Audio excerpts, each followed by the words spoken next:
خالد. خالد. خالد فين؟ خالد إن شاء الله خالد في جهنم وبئس المصير. هناك تمثال في مدخل المدينة، وللأسف اللي نفذوا التمثال واللي قاموا عليه طبعا بما أن المنطقة منطقة عشائر ملبسينه بشت، ملبسين التمثال بشت الحافظ أسد.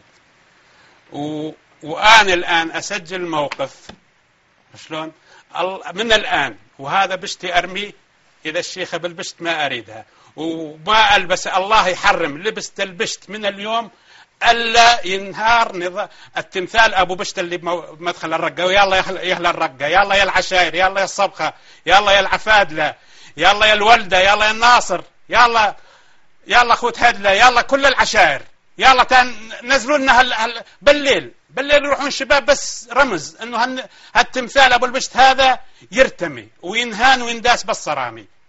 واني من الان الله يحرم لبست البشت الا ينهار التمثال ابو البشت وينتهي النظام ان شاء الله. وهذا ابدا ما اسال الا شوف انت. اذا واحد يقول شفت فيصل الحسن الصياح لابس بشت بعد اليوم، اذا ما ابو البشت من داس بالصرامي اني اكون خالي من الشرف.